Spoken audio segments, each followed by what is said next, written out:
Merc with a mouth finally made his way to Disneyland and took the biggest dump on Marvel and DC. This buddy adventure movie explores the hero psyche of Deadpool and Wolverine, from two individuals who failed the closest friends in being what they could be.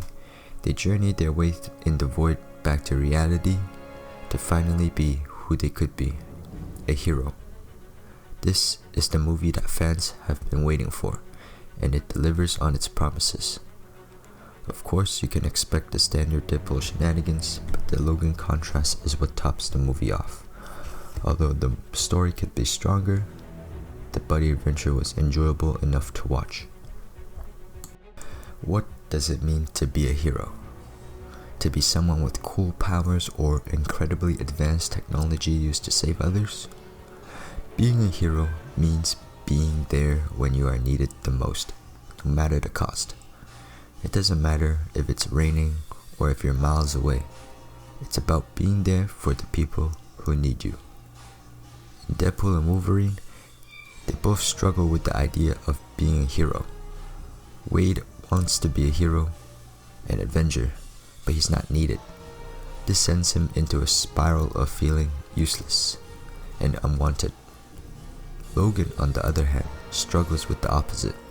He was needed, he was wanted, and everyone in the X-Men welcomed him, but he turned his back on them. This cost Logan everything, leaving no one to need him or want him, branding him the worst Wolverine in the multiverse. For the longest time, Deadpool has felt unneeded.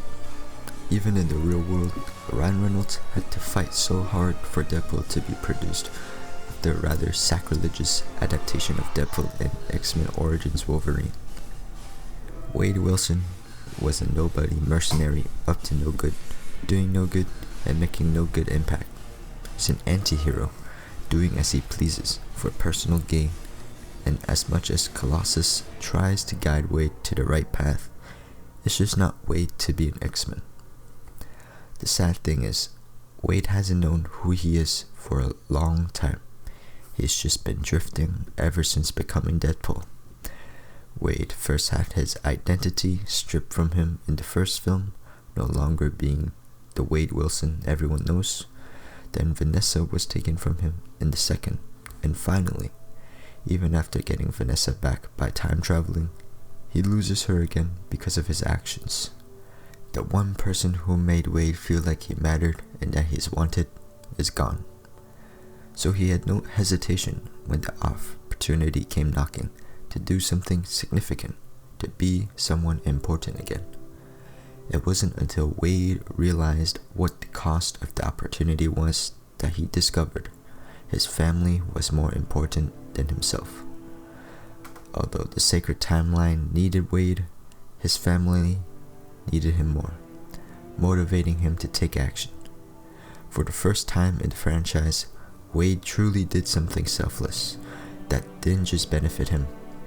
He's always been self-serving, doing what he wants, getting what he wants, and you can argue that he doesn't want to lose his F-word, but by the end of the movie, he is willing and ready to sacrifice himself for his family, his world. He acts in the best interest of everyone else instead of himself. At that moment, out of 4 or 5 moments, he finally became a hero. Because when needed, when his whole world and every other world needed him most, he was there and ready. He was back to the old Wade Wilson, who did dangerous things to help people who were powerless and needed him. And as much as he likes to think he only does it for money, Wade Wilson is a hero. Logan, on the other hand, is always needed. Charles has always known that Logan can achieve great things, but Logan doesn't. Whenever someone asks Logan for help, he believes he's not the right fit. He has always loathed what he is, nothing but a weapon. His whole life has just been tragedy after tragedy. He associated himself with the cause of those events. Bad things happen to the people I care about. But that is not true. It's only the case for Logan because of his immortality and the fact that you have to witness your loved ones dying over and over. It can get exhausting, but that does not mean you turn your back on people forever. Logan continues this behavior throughout Deadpool and Wolverine, keeping Wade at a claw's distance, his only goal being to return to his shithole of a universe, mellowing in his sadness with a bottle of whiskey. It was not until his third act flashback that he realized that wearing the X-Men suit is simply not enough. He has to live up to what that suit stood for, what the X-Men stood for, and what Charles and everyone else stood for. He had to live up to what Charles knew he was always capable of, being a hero. In the third act of the mission, he keeps his cold and nonchalant attitude, but he also embraces the teachings of Charles Xavier. In the face of a difficult choice, he chooses the difficult one because it is the right choice. Knowing without Cassandra's cooperation there would be certain death, he still chooses to save her because at that moment she needed their help. And finally, at the crossroads of matter and antimatter, when Wade needed him most to help bridge the current, he was there and he was majestic. His suit is torn up because he no longer needs the suit to remind him of who the X-Men were and who he could have been. He is the Wolverine, and he is a hero. The final moments closes his arc. While Logan is leaving, Wade calls out for him, and Logan has a choice: to leave or go with Wade, and he chooses to go with Wade, no longer turning his back on his friends, because when your friend needs you, you are there. Wade and Logan have gone through a journey in learning how to become a hero, and although it seemed difficult to be a world-saving hero or live up to your potential, being a hero is not difficult in any way. Being a hero starts with being present. If you're not there, you can't help. And this applies to every facet of life.